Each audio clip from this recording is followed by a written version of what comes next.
नमस्कार, मैं चविष्कात्री हाजिर हूं आपके सामने हमारा खास कार्यक्रम लेकर रिपोर्टर डायरी। आज की पहली और बड़ी खबर चंडीगढ़ से है, जहां मुख्यमंत्री नायब सैनी ने सामाजिक सुरक्षा योजनाओं के लाखों लाभार्थियों को बड़ी सौगात दी है। वहीं गुरुग्राम के सुशांत लोक फेज 2 में पुलिस और कुख्यात अपराधियों के बीच देर रात जोरदार मुठभेड़ हुई है। आपको बता दें, इसके अलावा कांग्रेस नेता शक्ति सिंह गोहिल ने हरियाणा न्यूज से खास बातचीत में राम मंदिर से जुड़े कथित वित्तीय अनियमितताओं के मुद्दे पर केंद्र सरकार और ट्रस्ट पर गंभीर सवाल उठाए। वहीं हरियाणा में लगातार हो रही बारिश के चलते कई नदियों का जलस्तर बढ़ गया है। इंद्री क्षेत्र में तेज बारिश ने किसानों की चिंता बढ़ा दी है। अंत में हम आपको हरियाणा समेत दिल्ली एनसीआर के मौसम का हाल बताएंगे।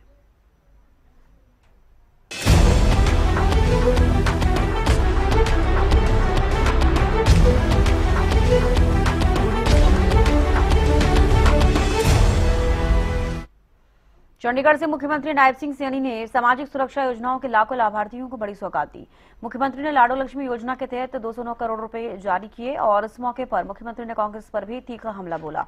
उन्होंने कहा, कांग्रेस शासन में लोगों को पेंशन के लिए दफ्तरों के चक्कर लगाने पड़ते थे, जबकि उनकी सरकार बिना भेदभाव के सीधे लाभार्थियों के खातों में राशि पहुंचा रही है। मुख्यमंत्री ने आरोप लगाया कि कांग्रेस ने गरीबों के साथ अन्याय किया, जबकि प्रधानमंत्री नरेंद्र मोदी के नेतृत्व में गरीबों के कल्याण के लिए लगातार काम हो रहा है। साथ ही उन्होंने पंजाब सरकार की कार्यप्रणाली पर भी सवाल उठाते हुए निशाना साधा।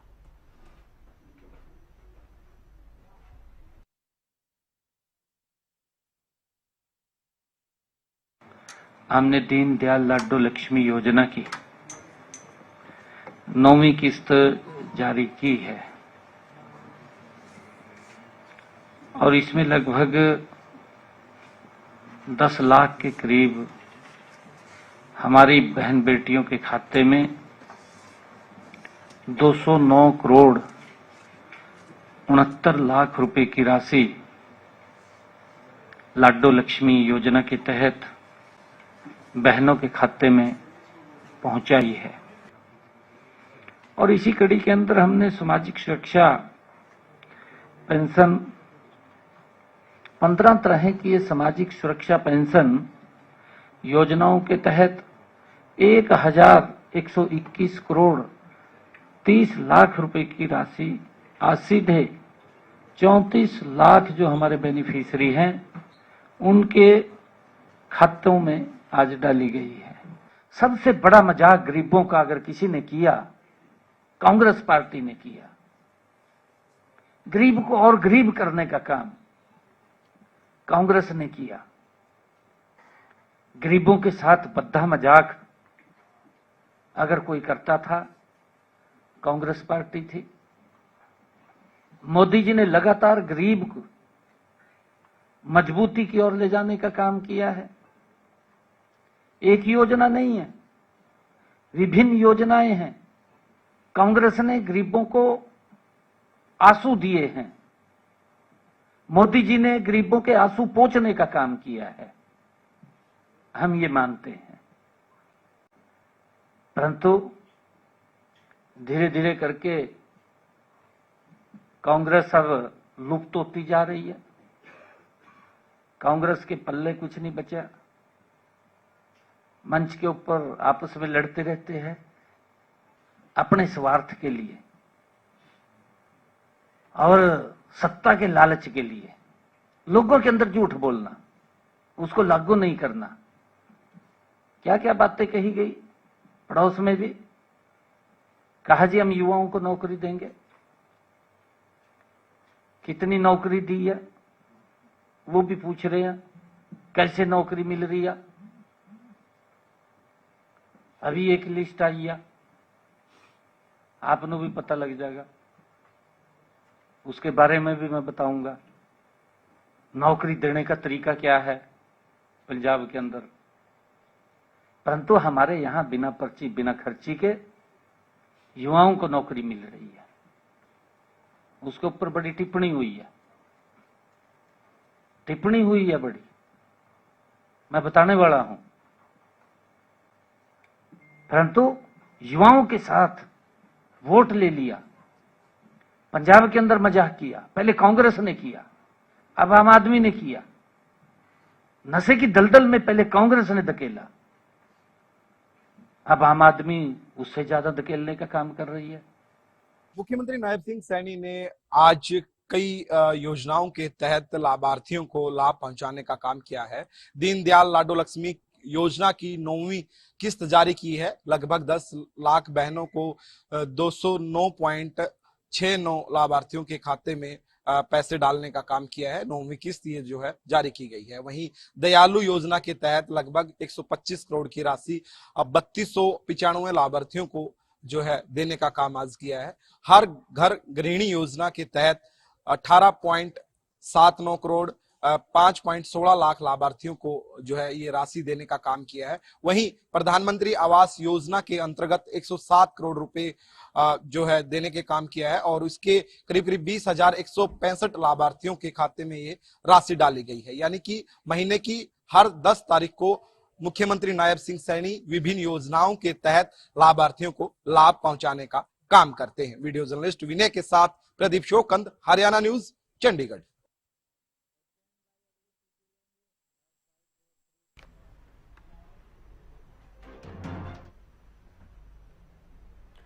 गुरुग्राम के सुशांत लोक फेज 2 में पुलिस और कुख्यात अपराधियों के बीच देर रात जोरदार मुठभेड़ हुई। बताया जा रहा है कि रंगदारी नहीं देने पर बदमाश एक व्यवसायी के घर फायरिंग करने पहुंचे थे। सूचना मिलने पर क्राइम ब्रांच की टीम ने मौके पर पहुंचकर घेराबंदी की, जिसके बाद दोनों ओर से कई राउंड फायरिंग हुई। पुलिस की जवाबी कार्रवाई में 4 शूटर मारे गए, जबकि एक बदमाश गंभीर रूप से घायल हुआ है।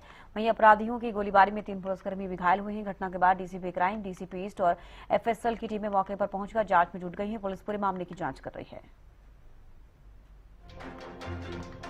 पिछले कुछ दिनों से हमारी जो गुड़गांव पुलिस को, क्राइम ब्रांच की टीम को इंटेलिजेंस इनपुट थी कि कुछ लोग गुड़गांव में फायरिंग कर सकते हैं, किसी की हत्या कर सकते हैं।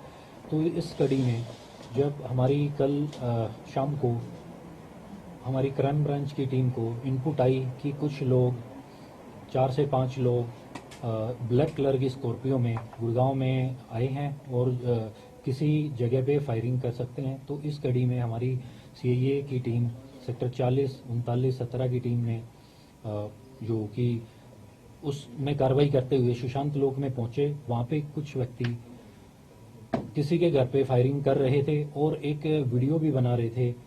उन्हीं में से एक व्यक्ति फायरिंग का वीडियो बना रहा था। उसमें हमारी जो क्राइम ब्रांच की टीम ने उनको रोकने के लिए उनको बोला, लेकिन उन लोगों ने रुकने की बजाय पुलिस पार्टी पर भी फायरिंग शुरू कर दी, जिसमें पुलिस की तरफ से भी जवाबी कार्रवाई की गई और उसमें जो कि 5 व्यक्ति थे ब्लैक कलर की स्कॉर्पियो में आए थे, उनको भी गोलियां लगी। और हमारी जो पुलिस पार्टी की टीम है उस पर भी 3 हमारे पुलिस पर्सनल, जिनमें एक एसआई, 2 कांस्टेबल हैं, उनको भी गोली वाउंड आए, उनको भी गोली लगी। तो इसमें सब लोगों को हॉस्पिटलाइज कराया गया। उसमें डॉक्टरों द्वारा 4 लोगों को जो कि आपराधिक थे, जो 5 जो कि जो इस वारदात को अंजाम देने आए थे, उसमें 4 लोगों को मृत घोषित कर दिया गया। गुरुग्राम में देर रात बदमाश और पुलिस के बीच मुठभेड़ हुई। इस मुठभेड़ में गुरुग्राम पुलिस ने 4 बदमाशों को ढेर कर दिया, जबकि एक बदमाश गंभीर रूप से घायल है, जिसको अस्पताल में उपचार के लिए भर्ती करा दिया।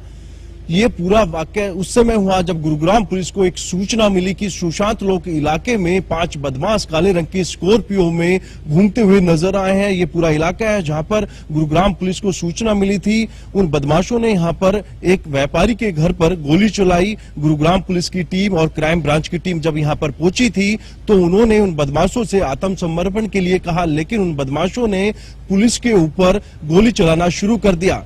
गुरुग्राम पुलिस ने अपने बचाव में जब गोली चलाई तो 5 बदमाशों को गोली लगी, जिसमें से 4 बदमाश मौके पर ही ढेर हो गए और एक गंभीर रूप से घायल है, जिसको उपचार अब अस्पताल में चल रहा है। आपको बता दूं ये 5 बदमाश हरियाणा के रहने वाले हैं। तो वहीं पर इनका जो आका है दीपक नांदल, जो विदेश से इस पूरे गैंग को ऑपरेट करता हुआ नजर आ रहा है और इस व्यवसायी से लगातार रंगदारी मांगी जा रही थी, लेकिन जब इसने मना कर दिया तो कल इस व्यापारी के घर पर इन 5 बदमाशों ने फायरिंग की। की और उसके बाद गुरुग्राम पुलिस के ऊपर भी फायरिंग की, जिसमें गुरुग्राम पुलिस के एक एसआई समेत कुल 3 जो जवान हैं उनको गोली लगी है, जिनका उपचार चल रहा है। तस्वीरों में साफ तौर पर आप देख सकते हैं गुरुग्राम पुलिस के जवान यहाँ पर अभी भी तैनात किए गए हैं। और थोड़ा सा मैं दिखाना चाहूंगा, जो आपको ये सर्कल नजर आ रहे हैं, इन सर्कलों में जो है गोली के जो राउंड थे वो यहाँ पर गुरुग्राम पुलिस को मिले थे, क्योंकि ये तमाम चीजें हैं मार्क की गई है। ये पूरा इलाका पोश इलाका है, सुशांत लोक वन का ये इलाका है, जहां पर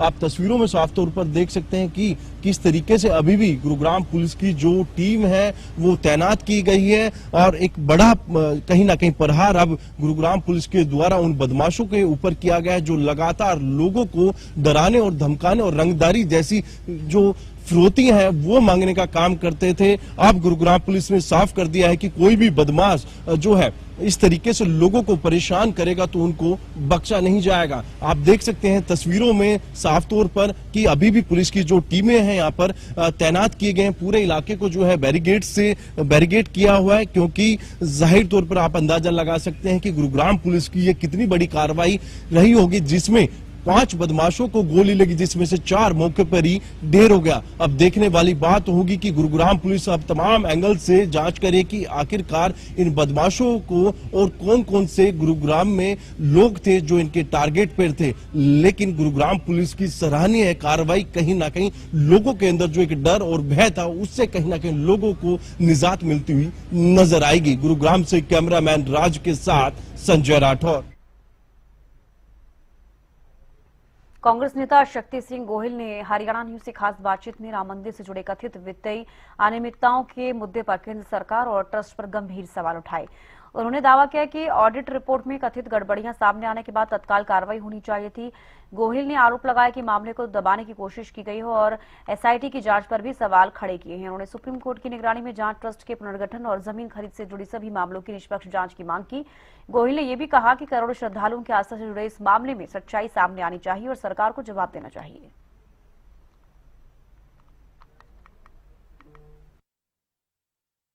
गोहिल इस वक्त हमारे साथ मौजूद हैं। सर, राम मंदिर मुद्दे को लेकर आज आपने प्रेस कॉन्फ्रेंस की है, क्या कुछ कहना चाहेंगे सर? देखिए, मैंने आज डिटेल में बात की है, आपको 1 to 1 में सारी बातें तो नहीं बता सकता हूं, पर भगवान श्री राम हम सबके हैं, आस्था का केंद्र है।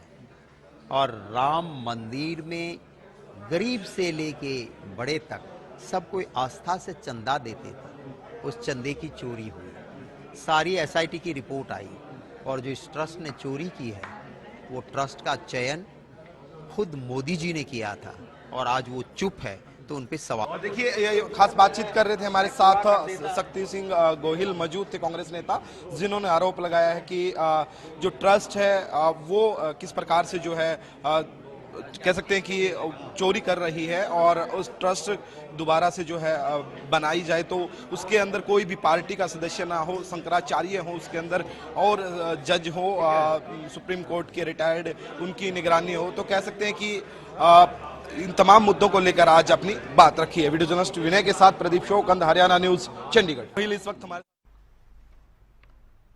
मानसून की दस्तक के साथ ही करनाल में मौसमी बीमारियों का खतरा बढ़ गया है, जिसे देखते हुए जिला स्वास्थ्य विभाग पूरी तरह अलर्ट मोड पर है। लगातार हो रही बारिश, जलभराव और हवा में बढ़ती नमी के कारण डेंगू, मलेरिया, चिकनगुनिया और वायरल बुखार फैलने की आशंका गहरा गई है। इसे लेकर डिप्टी सीएमओ ने खास बातचीत की, सुनिए।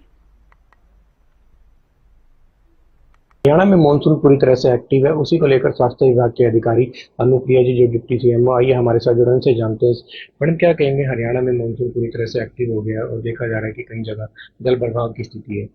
अभी इसके लिए जो स्वास्थ्य विभाग है उन्होंने हमारी तरफ से जो हमारी टीमें चल रही थी रूरल और अर्बन एरियाज में, जो हमारी स्वास्थ्य विभाग की टीमें घर घर जाके कार्य करने का जो लगाई गई हैं, उनको इंटेंसिफाइड एक्टिविटीज के निर्देश दिए गए हैं ताकि वो लोगों को साथ के साथ इस चीज के लिए जागरूक कर सकें कि पानी इकट्ठा ना होने दें अपने घरों के आसपास। और साथ में वो पंचायत और कमेटीज के साथ भी संपर्क कर रहे हैं कि पानी निकालने की व्यवस्था की जा सके। यदि कहीं पे पानी खड़ा है तो वहाँ पे एंटी लार्वल दवाइयों का छिड़काव भी किया जा रहा है। तो लगातार देखा जा रहा है कि बारिश का मानसून बढ़ता है तो जैसे डेंगू, मलेरिया, अन्य बीमारियां हो जाती है, तो इसके बचाव के लिए क्या जनता को क्या करना चाहिए, क्या विशेष योगदान रहेगा स्वास्थ्य विभाग का? लोगों को एक तो इसके लिए जागरूक होने की जरूरत है कि अगर उनको बुखार आता है तो उनको ये ध्यान रखना है कि इस वक्त जो बुखार आ रहा है वो मलेरिया या डेंगू हो सकता है, तो वो सरकारी स्वास्थ्य केंद्र में जाके अपना टेस्ट कराएं।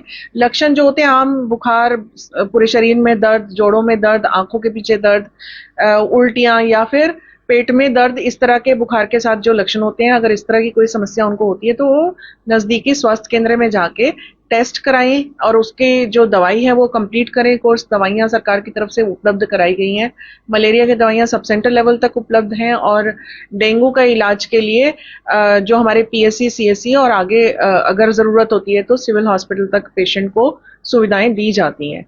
तो लोगों को यही कहा जा रहा है कि अपना बचाव वो खुद करें, पूरी बाजू के कपड़े पहने, मच्छरों से बचाव का ध्यान रखें और अपने घरों के आसपास पानी इकट्ठा न हो। तो स्वास्थ्य विभाग की सर्विलांस टीमें किस तरह से काम कर रही है, क्योंकि देखा जा रहा है कि लगातार बारिश बढ़ रही है, आने वाले समय में भी बारिश होगी।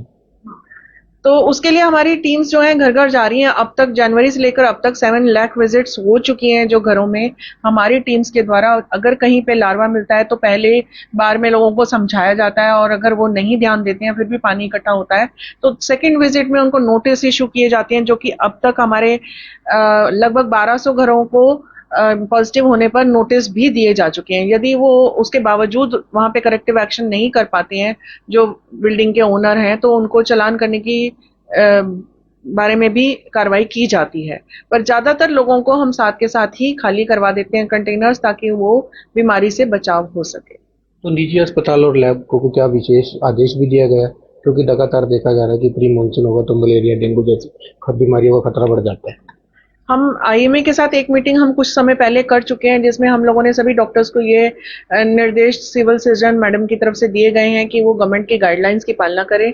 जो रेट्स निर्धारित किए गए हैं टेस्ट और एसटीपी के लिए वो उससे ज्यादा चार्ज नहीं करें और ट्रीटमेंट गाइडलाइंस भी गवर्नमेंट ने फिक्स की हुई है। मलेरिया का ट्रीटमेंट पॉलिसी है गवर्नमेंट की और डेंगू के लिए भी नेशनल ट्रीटमेंट गाइडलाइंस है, उसी के अनुसार वो ट्रीटमेंट करें ताकि जो किसी भी तरह की गलत ट्रीटमेंट ना हो पेशेंट्स का।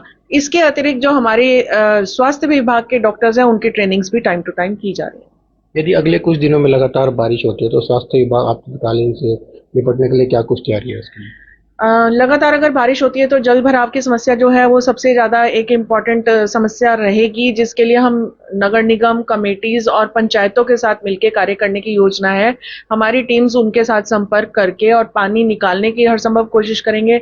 जहां पानी निकालना संभव नहीं होगा वहां पे एंटी लार्वल जो मेजर्स हैं वो की जाएंगी और लोगों को बचाव के बारे में जागरूक भी करेंगे ताकि बीमारी से बचाव हो सके। तो इसमें एक बात करें तो लगातार स्वास्थ्य विभाग ही सहयोग करता है, मगर जनता सहयोग करे तो तभी इस पर काबू पाया जा सकता है। बिल्कुल, जैसे ये महीना हम जुलाई महीना डेंगू रोधी माह के रूप में मना रहे हैं, जिसका कि जो स्लोगन है वो यही है कि हम अपने घर के कंटेनर्स को खुद जांच करें, उसको साफ करें और उसको ढक के रखें ताकि उसमें मच्छर पैदा ना हो। तो जन सहयोग और जन भागीदारी यही एक मेन स्लोगन है जिससे कि हम इस तरह की बीमारियों पर काबू पा सकते हैं। जब तक सभी लोग मिलकर एकजुट होकर काम नहीं करेंगे तब तक समस्या बनी रहेगी। तो अब तक 10 जुलाई को शुरुआत, महीने के 10 दिन हो चुके हैं, क्या अब तक कोई मलेरिया डेंगू का केस आया? अभी तक हमारे पास इस महीने डेंगू का कोई केस नहीं आया और मलेरिया का एक केस है जो कहीं बाहर से पेशेंट आया है और आने के बाद वो यहाँ पे बीमार हुआ है। मलेरिया का एक केस है लेकिन डेंगू का अभी तक कोई केस नहीं है। जैसे कि आपने डॉक्टर अनिल शर्मा मैडम को सुना, वे कह रहे हैं कि आपातकालीन स्थिति के लिए वो पूरी तरह से सतर्क और लड़ने के लिए भी तैयार है। हरियाणा न्यूज के लिए हरियाणा में मानसून। फरीदाबाद में हरियाणा न्यूज की खबर का असर देखने को मिला है। आपको बता दें आगरा कैनाल पर बना खेड़ी पुल बारिश के कारण धंस गया है, जिसके बाद सुरक्षा के मद्देनजर पुल के एक हिस्से में बैरिकेडिंग कर आवाजाही रोक दी गई थी और इससे स्थानीय लोगों को काफी परेशानी का सामना करना पड़ रहा था।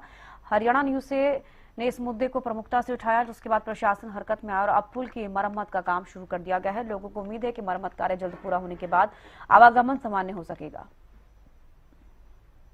फरीदाबाद में आई गत दिवस बरसात ने जहां तमाम विभागों की पोल खोलकर रख दी, तो वहीं यहाँ खेड़ी पुल जो है ये काफी पुराना है। दूसरी साइड का पुल पहले मैं आपको दिखा दूं कि ये अंग्रेजों के समय में जो है बना था और आज भी उस पर वाहन चलते हैं। और ये नया पुल है, ये साइड भी और ये जहां पर हम खड़े हैं इस समय। लेकिन जो 3 साल पहले जिस पुल का निर्माण हुआ उस पुल की दुर्दशा आप देख सकते हैं किस तरीके से एक बड़ा गड्ढा यहाँ पर बन गया था पानी की वजह से, बरसात की वजह से, और पूरी की पूरी सड़क यहाँ से लेके आगे तक जो है नीचे धंस गई थी। बड़ा हादसा हो सकता था, लेकिन गनीमत रही कि पुलिस ने यहाँ पर मोर्चा संभाला और उसके बाद यहाँ पर जो है बैरिकेडिंग लगाई गई, जिसके चलते वाहनों को दूसरी जो सड़क है उस पर डाइवर्ट किया गया।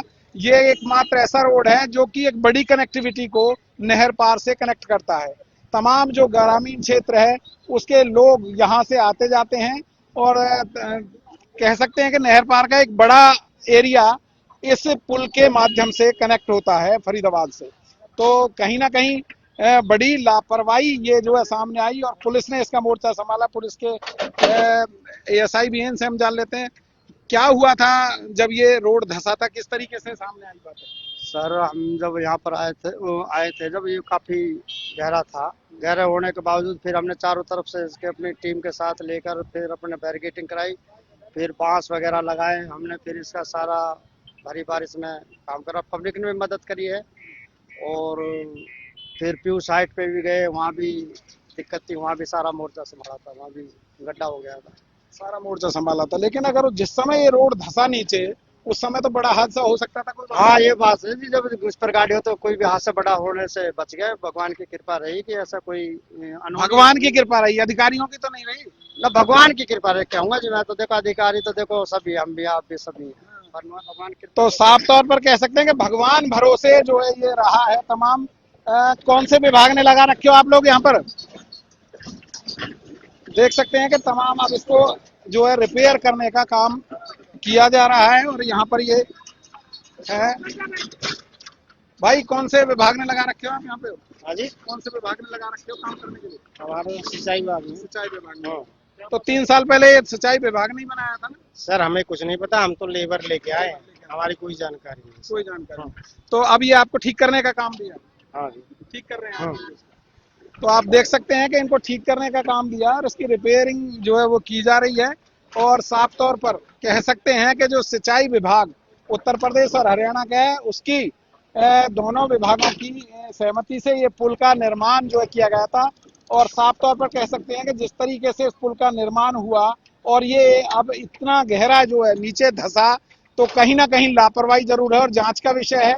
लेकिन साफ तौर पर आप देख सकते हैं कि अब इसको यहाँ पर भरने की कवायद जो है की जा रही है। यहाँ सिंचाई विभाग के जेई वगैरह अभी थोड़ी देर पहले तक थे, लेकिन जैसे ही मीडिया की टीम पहुंची वो यहाँ से 9 तो 11 हो गए। कोशिश भी हमने उनसे बातचीत करने की, लेकिन वो जवाब देने में आनाकानी करके यहाँ से चलते बने। साफ तौर पर कह सकते हैं कि विभाग अपनी जिम्मेदारियों से पीछा छुड़ाता हुआ नजर आ रहा है और कहीं ना कहीं लोगों की जान के साथ खिलवाड़ ये हो सकता था, क्योंकि अगर जिस समय ये पुल नीचे धंसा उस समय इस पर अगर कोई वाहन होता तो बड़ा हादसा यहाँ पर हो सकता था। लेकिन बरसात ने जहां तमाम दावों की पोल खोली, वहीं सिंचाई विभाग के इस पुल की भी पोल खुलती हुई नजर आ रही है। फरीदाबाद से हरियाणा न्यूज के लिए राजेंद्र दहिया। समय हरियाणा में लगातार हो रही बारिश के चलते कई नदियों का जलस्तर तेजी से बढ़ गया है। पंचकुला में घग्गर नदी समेत कई बरसाती नदियां उफान पर है। मोरनी और हिमाचल के पहाड़ी क्षेत्रों में हो रही भारी बारिश का असर मैदानी इलाकों में भी देखने को मिल रहा है। लोगों से नदी नालों में न उतरने की अपील की गई है, जबकि पुलिस भी संवेदनशील स्थानों पर लगातार निगरानी कर रही है। उधर यमुनानगर में लगातार 2 दिनों की बारिश के बाद सोम और पथराला नदियां खतरे के निशान से ऊपर बह रही हैं। सोम नदी में करीब 17,000 क्यूसेक और पथराला नदी में 5,000 क्यूसेक से अधिक पानी दर्ज किया गया। वहीं हथनीकुंड बैराज में जलस्तर बढ़कर 50,627 क्यूसेक तक पहुंच गया है। प्रशासन का कहना है कि बारिश जारी रहने पर जलस्तर बढ़ सकता है, इसलिए निचले इलाकों में सतर्कता बरती जा रही है। हरियाणा में मानसून पूरी तरीके से सक्रिय हो गया। आपको बता दें कि पिछले 3 से 9 जुलाई के बीच हरियाणा में 27.7 मिलीमीटर बारिश दर्ज की गई है, जो सामान्य से 12 मिलीमीटर अधिक है। वहीं आने वाले दिनों में भी कई जगहों पर भारी से भारी बारिश का अलर्ट भी जारी किया गया है। आपको बता दें कि यमुनानगर, कुरुक्षेत्र जैसे क्षेत्रों में भारी से भारी बारिश का अलर्ट जारी किया गया। वहीं अंबाला जैसे क्षेत्रों में मध्यम से तेज दर्जे की बारिश हो सकती है। बारिश का सबसे ज्यादा असर जो है वो नदियों पर देखने को मिला है। आपको बता दें कि पंचकुला की घग्गर नदी, इसके अलावा यमुनानगर की पथराला और सोम नदी जो है उसका जलस्तर बढ़ गया है। नदियां बिल्कुल उफान पर है। कई नदियों में जो है जल स्तर इतना बढ़ गया है कि अब जल धीरे धीरे मैदानी इलाकों तक पहुंच रहा है, जिससे प्रशासन पूरी तरीके से एक्टिव हो गया है। संवेदनशील इलाकों में जो है प्रशासन अपनी निगरानी जो है वो बढ़ा दी है, गश्ती बढ़ा दी है, तेज कर दी है, जिसके बाद लोगों को भी एहतियातन बता दिया गया है कि आप नदी और नालों से दूर रहें, आप अपने आप को सावधान रखें। आपको बता दें कि जो यमुनानगर की सोम नदी है, जिसमें 17,000 क्यूसेक पानी जो है वो बढ़ गया है। इसके अलावा पथराला नदी पर भी 5,000 क्यूसेक पानी जो है बढ़ा हुआ दिखाई दिया है, जिसके कारण अब पूरी तरीके से प्रशासन एक्टिव हो गया है। लोगों से भी खास अपील की जा रही है कि आप मैदानी इलाकों में हैं तो बिल्कुल नदी नालों से दूर रहें। यहाँ रुक रहे छोटे से ब्रेक के लिए, जल्द लौटेंगे, आप बने रहिए।